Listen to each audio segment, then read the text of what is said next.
சட்டம் மாறி வந்து மண்ணை முட்டும் காலில் சூழ்ந்து கைகள் தட்டும் வாழியவே தென்னவராட்சி திசைகள் எட்டும் நம்மவராற்றல் விண்ணை முட்டும் எட்டு திக்கும் முரசு கொட்டும் வாழியவே. காடவா, இருளாயி, உண்மையை சொல்லிவிடுங்கள். உங்களிடமிருந்து தாமரையை கடத்திச் சென்றது யார்?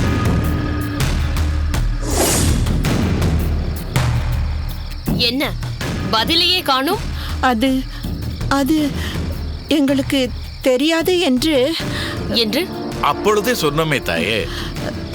அது மட்டும் எங்களுக்கு தெரிந்திருந்தால் நாங்கள் அப்பொழுதே சொல்லியிருப்போமே தாயே. அப்பொழுதே அது உங்களுக்கு தெரியும் என்பது எனக்கு இப்பொழுது தெரிந்துவிட்டது. அதனால் அப்பொழுது தராமல் விட்ட தண்டனையை இப்பொழுது நிறைவேற்றி விடலாம் என்று தீர்மானித்து விட்டேன். என்ன பார்க்கிறீர்கள்? எனக்கு எதிராக செயல்பட்ட எத்தனையோ பேரை கடலில் தூக்கி வீசி எறிந்திருக்கிறேன். வஜ்ர நாட்டான் என்ற ஒருவன் என்னிடம் கையூட்டு பெற்றுக்கொண்டு என்னையே காட்டிக் கொடுக்க பார்த்தான். கரிகால் பெருவளத்தாரின் சிறையில் இருந்த அவனுக்கு அங்கிருந்த சித்திரவதைகளை தாங்க முடியவில்லையாம். அதனால் இனியும் நீ ஏன் இவ்வளவு துன்பங்களை அனுபவிக்க வேண்டும் என்று கடலுக்கு கொண்டு போய் ஜலசமாதி கொடுத்து விட்டேன்.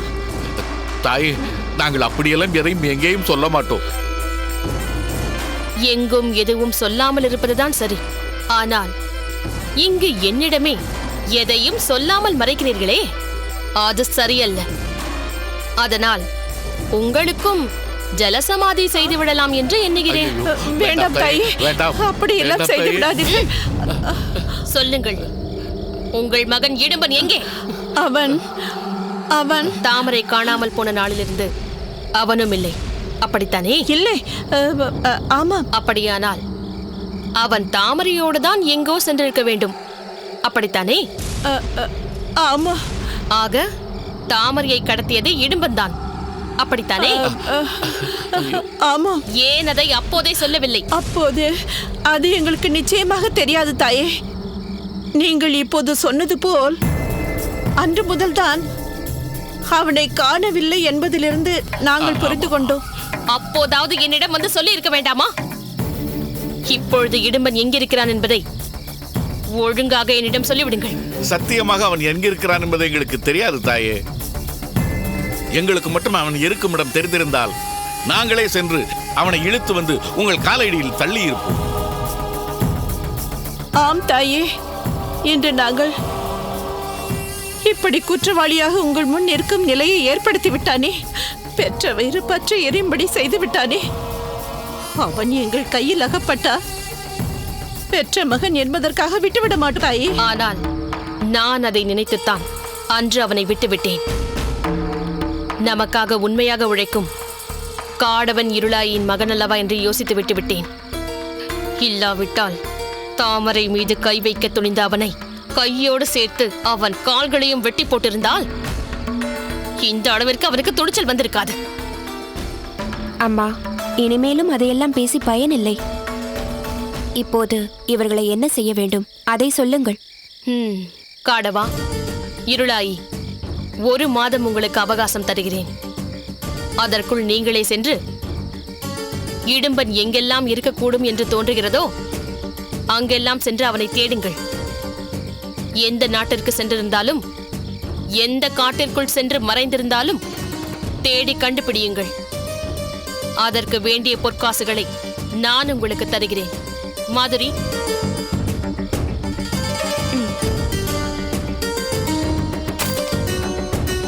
இதை எடுத்துக்கொண்டு இப்படியே கண்காணாத இடத்திற்கு சென்று மறைந்து வாழ்ந்து விடலாம் என்று மட்டும் கனவு காணாதீர்கள்.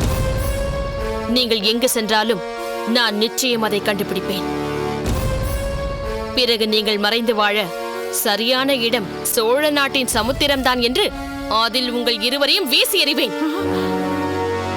தாயே, நாங்கள் அப்படியெல்லாம் செய்வோமா? நீங்கள் சொன்னபடி நாடு காடு என்று எல்லா இடத்திலும் சென்று அவனை தேடுகிறோம். நானும் என் வழியில் அவனை தேடிக்கொண்டுதான் இருக்கிறேன். நீங்கள் அவனை கண்டுபிடித்து விட்டால் இடும்பனோடும் தாமரையோடும் இங்கு வர முடியும். நான் கண்டுபிடித்து விட்டால் தாமரை மட்டும்தான் வருவாள். இங்கு வருவதற்கு இடும்பன் உயிரோடு இருக்க மாட்டான். என்ன, நான் சொல்வது புரிகிறதா? புரிகிறது தாயே, நன்றாக புரிகிறது. நாங்களே அவனை கண்டுபிடித்து கொண்டு வந்து உங்கள் காலடியில் தள்ளுகிறோம். நீங்கள் அவனுக்கு என்ன தண்டனை கொடுத்தாலும் நாங்கள் அதை ஏற்றுக்கொள்கிறோம். எங்கள் பிள்ளை உயிரோடு இருந்தால் போதும். அந்த அக்கறை இருந்தால் இப்பொழுதே புறப்படுங்கள். நான் சொன்னபடி செய்யுங்கள். தாமரை நான் அண்ணனாக கருதி அன்பு செலுத்திய இருங்கோவேளின் தங்கை, வேளிர் குல இளவரசி. நான் ஒன்றை மனதில் நினைத்து செய்த காரியம் இன்று அவள் இப்படியெல்லாம் துன்பப்படுவதற்கு காரணமாகிவிட்டதே என்று என் மனம் பதறுகிறது. இடும்பன் வருகிறானோ இல்லையோ, தாமரை வந்தாக வேண்டும். புரிகிறதா? புரிகிறது தாயே, புரிகிறது.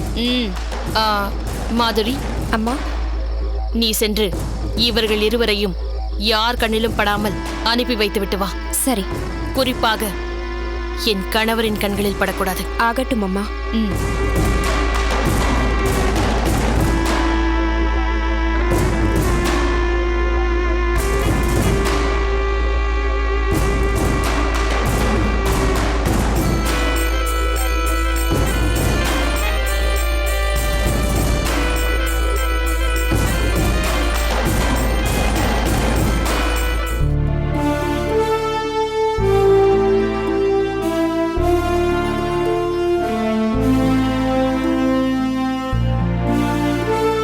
வாருங்கள் புலவர்களே. வணக்கம். வணக்கம். அமருங்கள். நீங்கள் இருவரும் இங்கு இணைந்து வந்திருப்பது எனக்கு பெரும் மகிழ்ச்சியை தருகிறது. நாங்கள் இருவரும் இந்த நேரத்தில் இங்கு வந்தது தங்களுக்கு ஒன்றும் இடையூறு இல்லையே? ஏன் இப்படி கேட்கிறீர்கள்? நீங்கள் இருவரும் இங்கு வருவதை நான் எப்படி இடையூறாக கருதுவேன்? புலவர்களை சந்தித்து உரையாடுவது எனக்கு மிகவும் மகிழ்ச்சி அளிக்கும் விஷயம் என்பது உங்களுக்கு தெரியாதா என்ன? அதிலும் நீங்கள் யார்? காரிக்கண்ணனார், என் வாழ்வோடு இணைந்தவர், எனது அரசவை புலவர் என்பதோடு எனது நண்பர் என்ற உரிமையையும் பெற்றவர். கபிலரோ மூவேந்தர்கள் மட்டுமல்ல, குறுநில மன்னர்கள் கூட தங்களுக்கு உரியவர் என்று நினைக்கும் அவரவர் வாழ்விலும் தனியிடம் பெற்றவர். இன்று நான் இளம்வழுதியை பற்றிய அச்சத்தை மறந்து அமைதியாக இருக்கிறேன் என்றால் அதற்கு காரணமே இவர்தானே. இப்படி இருக்க உங்களுடைய வருகை எனக்கு எப்படி இடையூறாக இருக்கும்? மன்னவா, நாங்கள் ஒரு சங்கடமான விஷயத்தை பேச வந்தோம். அதனால் தான் அப்படி கேட்டு உங்கள் மனநிலையை தெரிந்து கொள்ள நினைத்தோம். நீங்கள் எதை பற்றி பேசினாலும் நான் சங்கடப்பட மாட்டேன். ஏனென்றால் நீங்கள் எதை சொன்னாலும் எனது நன்மைக்காகத்தான் சொல்வீர்கள் என்பது எனக்கு நன்றாக தெரியும். சொல்ல வந்ததை தயக்கமில்லாமல் சொல்லுங்கள். மன்னவா, தங்கள் பெருமையை பறைசாற்றும் எத்தனையோ அடையாளங்கள் இந்த பூம்புகாரில் இருக்கின்றது என்பதை பற்றி நாம் இதற்கு முன்னரும் பேசிக் கொண்டிருந்திருக்கிறோம். குறிப்பாக இப்போது என்னை வியக்க வைக்கும் 3 பொருட்கள் பூம்புகாரில் இடம்பெற்றிருக்கின்றன. தாங்கள் எதை பற்றி குறிப்பிடுகின்றீர்கள்? தாங்கள் வடதிசையில் படையெடுத்து சென்று இமயத்தில் புலிக்கொடி நாட்டிவிட்டு வந்த நேரத்தில் வஜ்ர நாட்டின் வேந்தன் மிகப்பெரிய முத்துப்பந்தல் ஒன்றை தங்களுக்கு சமர்ப்பித்தார். மகத நாட்டு மன்னர் தங்களை எதிர்த்து போர் புரிந்தார் என்றாலும் பின்னர் பணிந்து அழகிய பட்டி மண்டபம் ஒன்றை பரிசளித்தார். அவந்தி நாட்டு மன்னனோ தங்களை எதிர்த்து அவதிக்கு ஆளாக வேண்டாம் என்று மிக உயர்ந்த வேலைப்பாடுகள் கொண்ட தோரண வாயிலை தந்து வணங்கினார். அவை 3ஐயும் தாங்கள் பூம்புகாரில் காட்சிப் பொருளாக வைத்திருக்கிறீர்கள். இவற்றை பற்றி மாநீர் வேலி, வச்சிர நன்னாட்டு கோன்இரை கொடுத்த கொற்ற பந்தரும், மகத நன்னாட்டு வாழ்வாய் வேந்தன் பகைப்புறத்துக் கொடுத்த பட்டி மண்டபமும், அவந்தி வேந்தன் உவந்து கொடுத்த நிவந்தோங்கு மரபின் தோரண வாயிலும் என்ற பாடல் பறைசாற்றுகிறதே மன்னவா. ஆனால் இதையெல்லாம் இப்பொழுது ஏன் சொல்கிறீர்கள் என்றுதான் புரியவில்லை. இந்த சிறப்புகளோடு இளம்பழுதி மலர்கொடி திருமண நினைவாக கட்டப்பட்ட அந்த மணிமண்டபமும் இருந்தால் பெருமைதானே என்று நினைத்தோம். ஆனால் அது இந்த அளவிற்கு பெரும் பிரச்சனையாக மாறும், தங்களுக்கே மன உளைச்சலை ஏற்படுத்திவிடும் என்று நாங்கள் நினைக்கவில்லை. மன்னவா, தாங்கள் இந்த அளவிற்கு மௌனம் சாதிப்பதில் இருந்தே தங்கள் நிலை என்னவென்று எங்களுக்கு புரிந்துவிட்டது. இம்முறை அதை தொடங்கியதில் இருந்தே தங்களை பாதிக்கும் வகையில் அது தொடர்ந்து கொண்டே இருக்கிறது என்று இப்போது எங்களுக்கு புரிந்துவிட்டது. அதோடு மற்றொரு பிரச்சனையும் இப்போது ஏற்பட்டிருக்கிறது. யாரால்? வேறு யாரால் இருக்க முடியும்? தங்களுக்கு யார் பிரச்சனையை ஏற்படுத்துகிறாரோ அவர்தானே அதை ஏற்படுத்த முடியும். என்ன கிள்ளி வளவன்? அவன் உங்களிடமும் வந்து ஏதாவது பேசினானா? இல்லை மன்னவா, இல்லை. கரிகால் வளவரின் மைந்தன் புலவர்கள் விஷயத்தில் அந்த அளவிற்கு நாகரிகம் இல்லாதவராக இருப்பாரா? அவரும் இலக்கியத்தில் ஈடுபாடு கொண்டவர், புலவர்களை மதிப்பவர். அவர் எங்களிடம் வந்து எதுவும் பேசவில்லை. வேற என்ன? யார் இந்த மணிமண்டபத்தை உருவாக்க வேண்டுமோ அவரிடமே சென்று பேசியிருக்கிறார். அதாவது? ஆம் மன்னவா, இளவரசர் கிள்ளிவளவன் சிற்பி சித்திரசேனரிடம் சென்று பேசியிருக்கிறார். அந்த பேச்சால் பாதிக்கப்பட்ட சித்திரசேனர் அதையெல்லாம் தங்களிடம் எப்படி நேரடியாக சொல்வது என்று தயங்கி எங்களிடம் வந்து சொன்னார். அவர் சொன்னதையெல்லாம் கேட்ட பிறகு எங்களுக்கே மணிமண்டபம் பணியை இனியும் தொடரக்கூடாது, இத்தோடு நிறுத்திவிட வேண்டும் என்று தோன்றுகிறது. கபிலர் பெருமானே, நீங்கள் இதை பற்றி என்னிடம் சொன்னபோதே இதனால் சில பிரச்சனைகள் ஏற்படும் என்பது எனக்கு தெரியும். ஆனாலும் வருங்கால சந்ததியினருக்கு நமது கலையின் சிறப்பை எடுத்துக்காட்டும் வரலாற்று சுவடாக அது இருக்குமானால் நாம் ஏன் அதை மீண்டும் செய்யக்கூடாது என்று நான் நினைத்தேன். ஆனால் அது இந்த அளவிற்கு, நீங்களே இப்படி சொல்லும் அளவிற்கு சூழ்நிலையை ஏற்படுத்தும் என்று நான் எதிர்பார்க்கவே இல்லை. ஆனாலும் இதற்காக நீங்கள் சங்கடப்பட வேண்டியதில்லை. நான் பிரச்சனைகளை ஏற்றுக்கொண்டு எப்படியும் அந்த மணிமண்டப பணியை நிறைவு செய்து விடுவேன். இல்லை மன்னவா, தங்களால் ஏற்றுக்கொள்ள முடியாத நிலைக்கு இந்த பிரச்சனை சென்று விட்டது. ஏன் இப்படி சொல்கிறீர்கள்? அதை அந்த சிற்பியின் வாக்கால் கேட்டால்தான் உங்களால் புரிந்து கொள்ள முடியும். எங்கே சித்திரசேனன்? எங்களுடன் தான் வந்தார். நீங்கள் மன்னரிடம் நிலைமையை எடுத்துச் சொன்ன பிறகு நான் வருகிறேன் என்று சொன்னார். ஓஹோ, அப்படியானால் நிலைமை சற்று கடுமையாகத்தான் இருக்கிறது என்று புரிகிறது. அழையுங்கள் அவரை. சித்திரசேனா,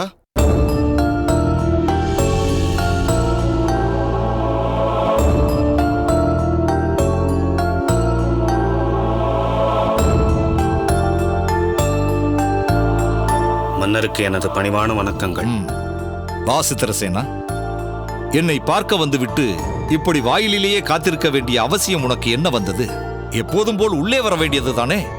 மன்னவா, முன்பு நான் வரும்போதெல்லாம் தங்கள் பணியை நிறைவேற்றிக் கொண்டிருக்கிறேன் என்ற மகிழ்ச்சியோடு அடுத்து என்ன செய்யலாம், எப்படி செய்யலாம் என்ற ஆலோசனை பெறுவதற்காக வந்து கொண்டிருந்தேன். ஆனால் இப்போது அது விபரீத விளைவுகளை ஏற்படுத்திவிடும் என்ற நிலைக்கு வந்துவிட்டதால் புலவர் பெருமக்களை அணுகி அவர்களோடு வந்தேன். ஆனாலும் தங்களை உடனே காண தயக்கமாக இருந்தது. எந்த பிரச்சனையாக இருந்தாலும் நேருக்கு நேர் பேசினால் தானே தீர்வு கிடைக்கும். உண்மைதான் மன்னவா. இந்த மணிமண்டப பணியை நான் ஏற்ற பிறகு என் மனம் எந்த அளவிற்கு பரவசமடைந்தது என்பதை வார்த்தைகளால் விளக்க முடியாது. இன்று வரை நான் கற்ற சிற்பத்திறனை முழுமையாக பயன்படுத்தி ஒரு அற்புதமான மண்டபத்தை உருவாக்கிவிட வேண்டும் என்று கனவு கண்டேன். ஆனால் அது முழுமை பெறுவதற்கு முன்பே சோதனை ஏற்பட்டு நிறுத்திவிடும் நிலைக்கு வந்துவிட்டது. அப்போது நான் மிகுந்த வேதனையுடன் இங்கிருந்து சென்றேன். அது எனக்கு நன்றாக தெரியும் சித்திரசேனா. தற்போது மீண்டும் தாங்கள் அழைத்தீர்கள் என்றவுடன் மீண்டும் அதே உற்சாகத்தோடு வந்தேன். நின்று போன மணிமண்டபத்தை முழுமைப்படுத்திவிடு என்றவுடன் நான் எவ்வளவு மகிழ்ந்தேன் என்பதை தாங்களே கண்டீர்கள்.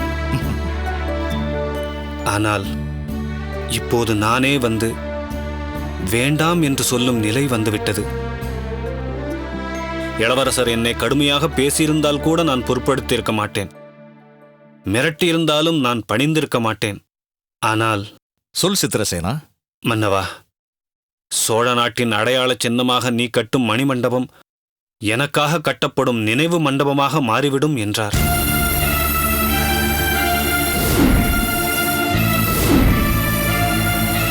அதை நீ விரும்பினால் செய் என்று இளவரசர் சொன்ன பிறகு என்னால் எப்படி அதை செய்ய முடியும்? இப்பொழுது புரிகிறதா மன்னவா? நாங்கள் ஏன் இளவரசர் எந்த எல்லைக்கும் சென்று விடுவார் போல் தோன்றுகிறது என்று சொன்னதற்கான பொருள்? மன்னவா, தாங்கள் மனம் நொந்துவிடக்கூடாது. இப்பொழுது என்ன, இந்த ஒரு மண்டபத்தை கட்டுவதன் மூலம்தான் தங்கள் பெருமை உலகிற்கு தெரிய போகிறதா என்ன? தவறு செய்தவர்களுக்கு தண்டனை தருவதற்கு தாங்கள் அமைத்த வெள்ளிடை மன்றம் ஒன்று போதாதா? அத்தோடு அழகிய பொய்கை கொண்ட இளஞ்சி மன்றம், துயர்களை போக்கும் வண்ணம் ஒளி வீசுகின்ற நெடிய ஒளிக்கல் மன்றம், பார்த்தவுடனே பயத்தை ஏற்படுத்தும் பூத சதுக்க மன்றம், நீதி தவறினால் சுட்டிக்காட்டும் பாவை மன்றம் என்று 5 மன்றங்களும் என்றென்றும் தங்கள் புகழ் பாடுமே.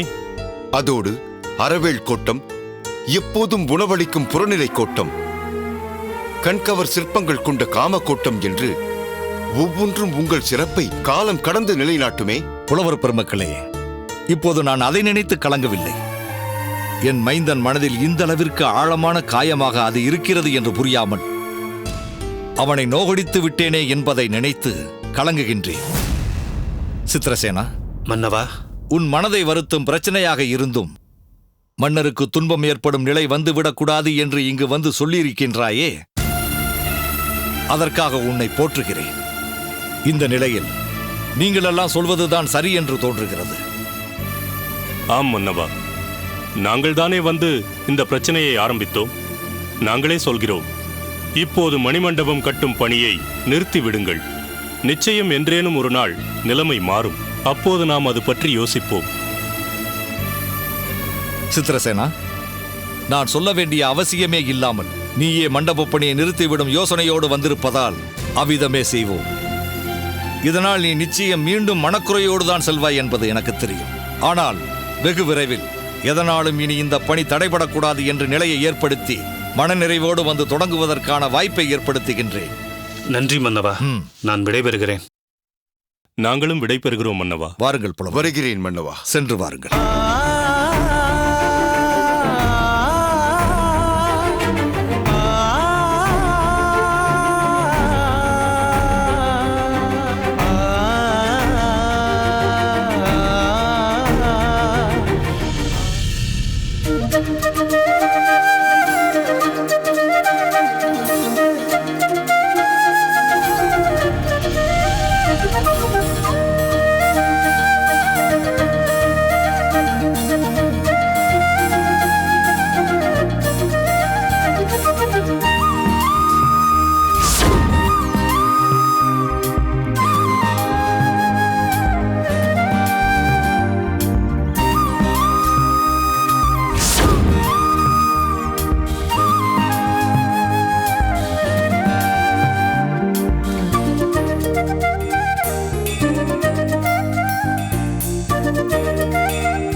காதலரே, கண்ணிமை கொட்டாமல் கண்களை மூடாமல் இப்படி உங்களையே ரசித்து பார்த்தபடி நாழிகையை பார்க்காமல் நாள் கணக்கை பார்க்காமல் வாரக்கணக்கில் ஏன் மாதக்கணக்கில் உட்கார்ந்திருந்தாலும் எனக்கு சலிப்பே ஏற்படாது.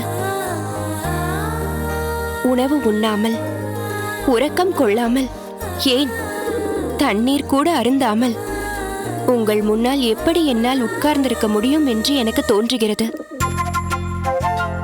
உங்களின் வயதான தோற்றம் வேடம் என்பதும் வாலிபமான வாலிப தோற்றம் நிஜம் என்பதும் பாண்டிய நாட்டின் வருங்காலமாம் இளவரசர் இளம்வழுதியை காப்பாற்றுவதற்காக உங்கள் உயிரை பற்றி கூட கவலைப்படாமல் சேர நாட்டிற்குள் நீங்கள் புகுந்தீர்கள் என்பதை அறிந்ததும் உங்கள் மீது எனக்கு ஒரு உயர்வான மதிப்பு ஏற்பட்டது.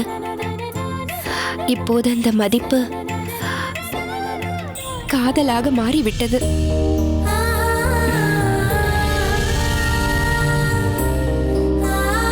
உங்களை இளைஞன் என்று அறிந்து கொண்ட அன்று என் இதயத்தில் பரவிய பரவசத்துடன் ஒருவித பயமும் பற்றி கொண்டது. ஒருவேளை நீங்களும் முத்து நகையும் காதலர்களாக இருப்பீர்களோ என்ற பயம்தான் அது. ஆனால் இல்லை என்று முத்து நகையின் மூலம் அறிந்தவுடன் நான் அடைந்த மகிழ்ச்சியை வார்த்தைகளால் வர்ணிக்க முடியாது.